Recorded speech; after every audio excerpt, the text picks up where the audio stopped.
to turn the page.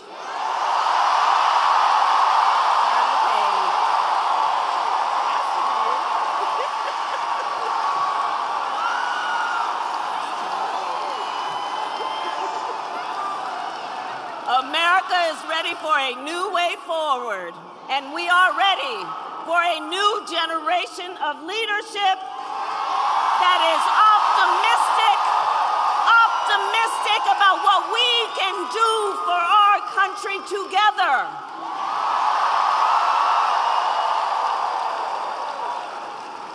And that is why Democrats, Republicans, and independents are all supporting our campaign, because we agree we have a duty as citizens to put country above partisanship and defend our Constitution. And that is my pledge to you. I will always put country above party. From the courthouse to the White House, I have always fought for the people. Always fought for the people.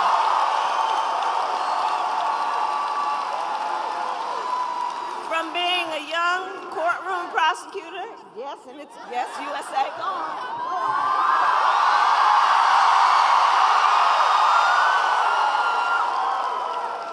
From being a young courtroom prosecutor in Oakland, California, I stood up for women and children against predators who abuse them. As Attorney General of California, I took on the big banks and delivered $20 billion for middle-class families who face foreclosure.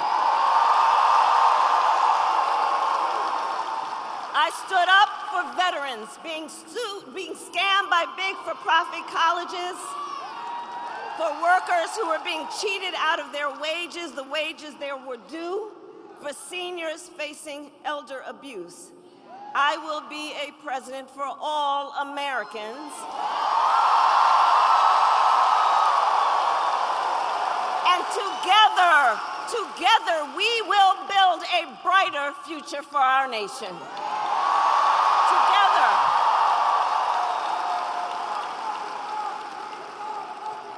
And we're all right, Newt.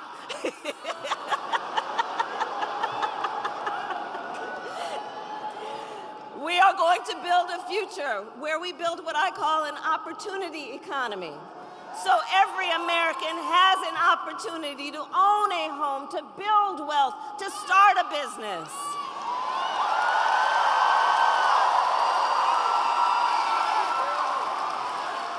And let me tell you, I love our small businesses. Are there small business leaders here? Raise your hand. That's right.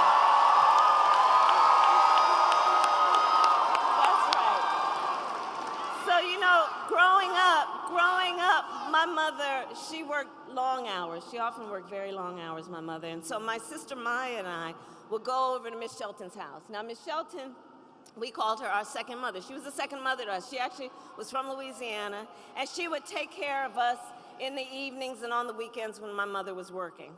And she was a small business owner. And let me tell you what I learned from being a young child about a small business owner, Miss Shelton. Our small business owners, you are business leaders, and you are civic leaders, you are community leaders, you hire locally, you mentor, you are part of the fabric of our communities, and you, like Miss Shelton, are the backbone of America's economy.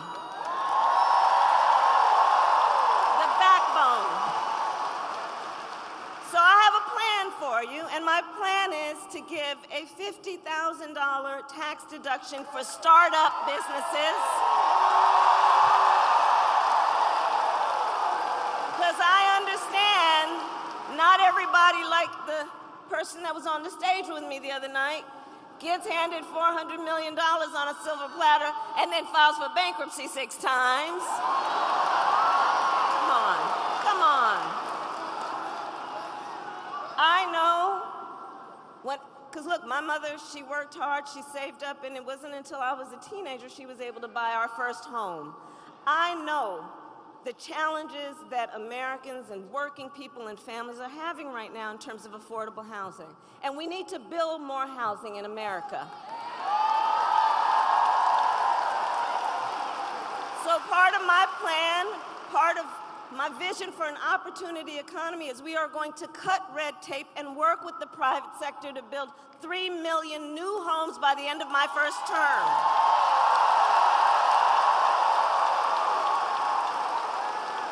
And I have a plan to lower the cost of living for America's families on everything from health care to groceries, including taking on price gouging and those corporations when they take advantage of people in need.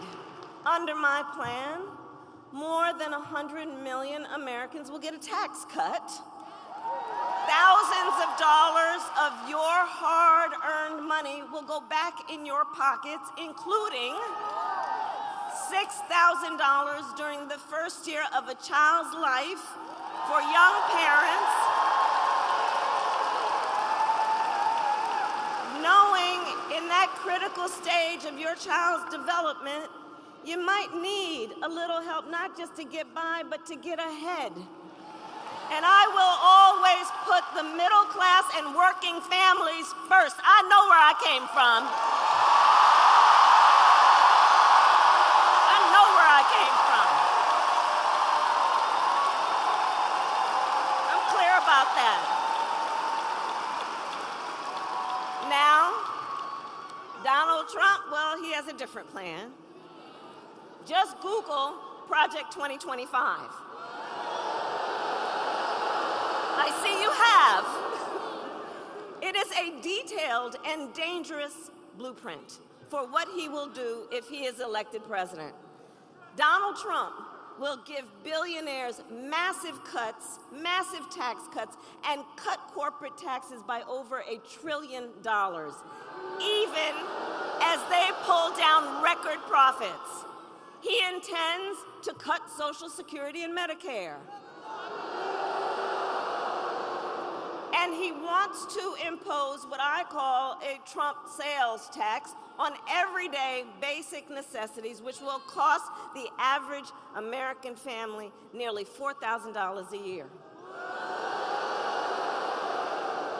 Some of the top economists in our country and in the world have reviewed these plans. Goldman Sachs, for example, has said that my plan would grow our economy and his plan would shrink the economy.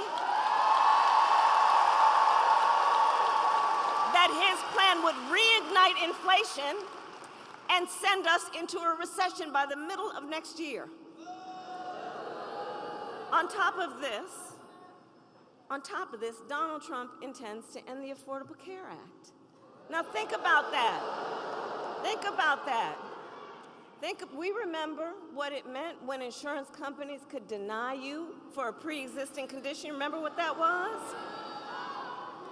So he wants to get rid of it. And as he said in the debate, he made clear he has no plan to replace it. In fact, you remember? Concept. You remember? He has, quote, concepts of a plan. Concepts of a plan.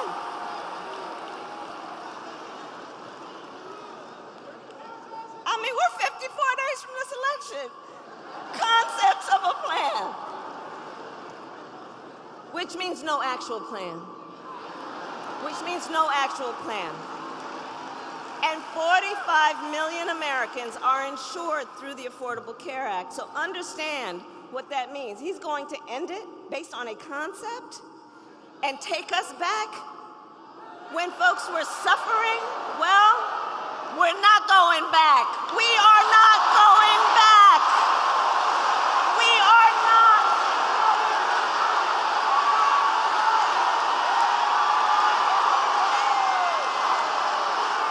We're not going back. No, we're not going back. No, we together will move forward because ours is a fight for the future.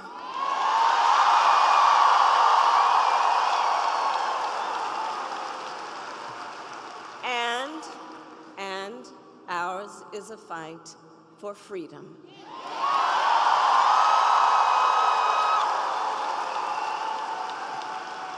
Like the fundamental freedom of a woman to be able to make decisions about her own body and not have her government tell her what to do.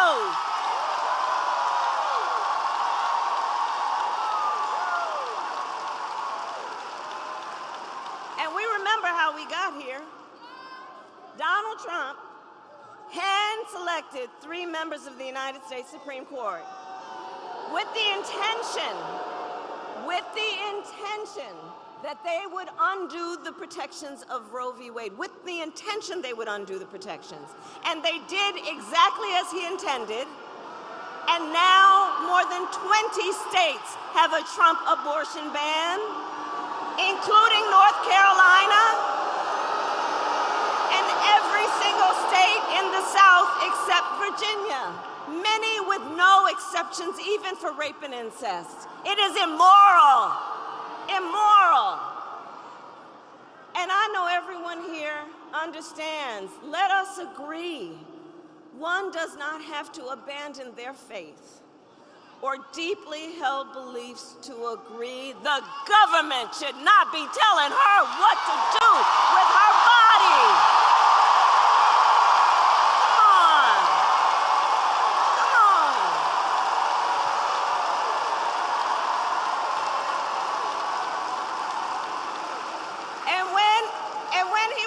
On Tuesday night, Donald Trump refused to say that he would veto a national abortion ban.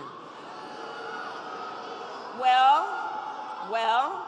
when Congress passes a bill to restore reproductive freedom, as President of the United States, I will proudly sign it into law.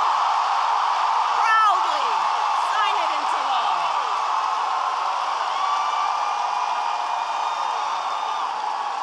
Not playing around. And across our nation, we are witnessing a full-on attack on hard-fought, hard-won fundamental rights and freedoms, like the freedom to vote, the freedom to be safe from gun violence, the freedom to breathe clean air and drink clean water, and the freedom to love who you love openly and with pride.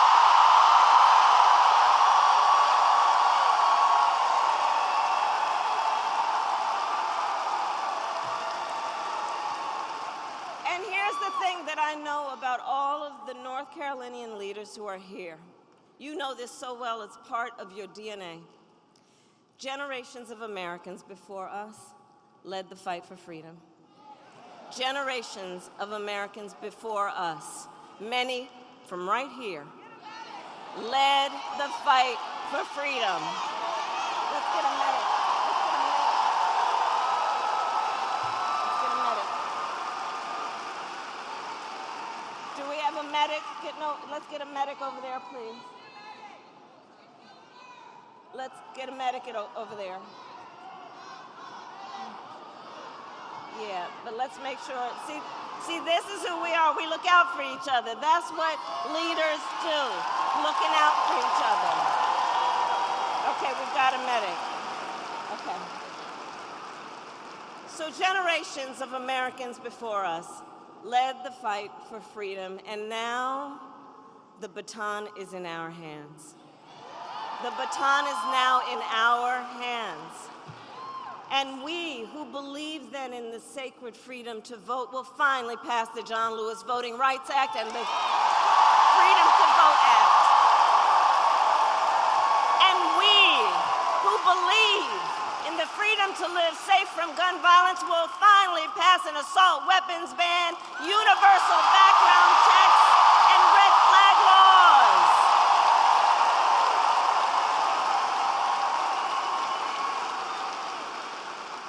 So much is on the line in this election. And we got this. We got this. But look, look, here's the thing. This is not 2016 or 2020. The stakes are even higher. Because 2 months ago, the United States Supreme Court basically told the former president that he will effectively be immune no matter what he does in the White House. Well, here's the thing. The courts will take care of that. Let's take care of November. How about that? All right?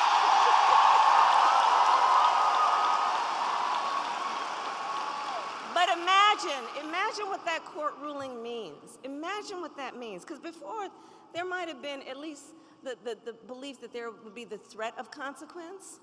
But now there's an explicit ruling from the court that suggests he would be immune. Imagine Donald Trump with no guardrails. Imagine what that would look like. He who has vowed, if reelected, he will be a dictator on day one. He who called for the, quote, termination of the Constitution of the United States.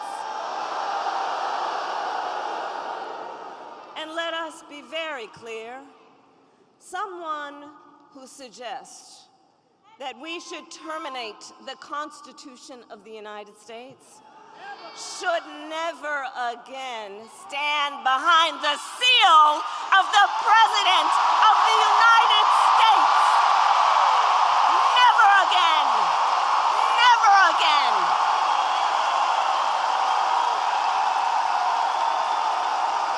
Never.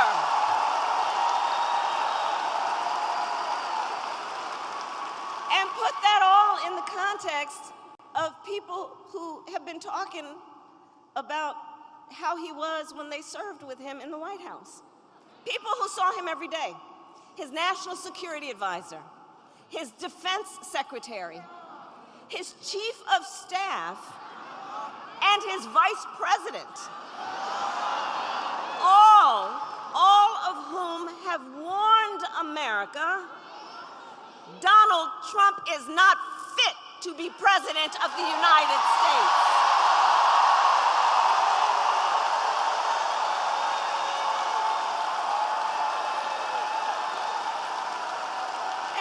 Never occupy our nation's highest office again. So North Carolina, I believe it all comes down to this. We are here together. We are here together because we love our country. We love our country.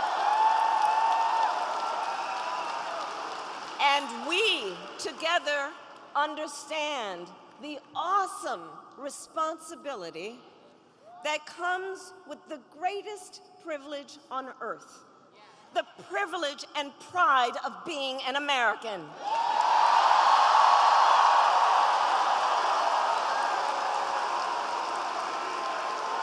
It's an awesome responsibility. That's right. That's right. That's right. That's right.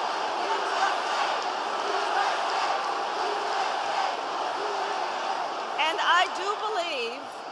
I do believe it is the highest form of patriotism to fight for the ideals of our country and to fight to realize the promise of America. And so, North Carolina, we have 54 days until Election Day. 54 days until Election Day. And just 35 days until early voting begins. And it's not only the presidency that's on the ballot. There are many, many important races, like Josh Stein running for governor.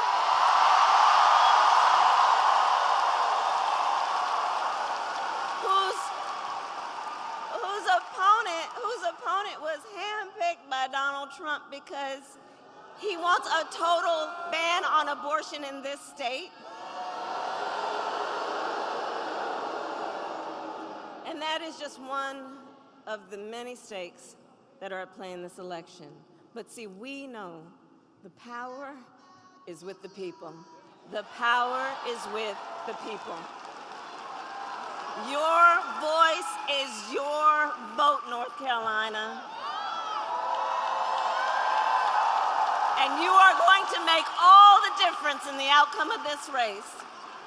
And look, we know ours will be a very tight race until the very end.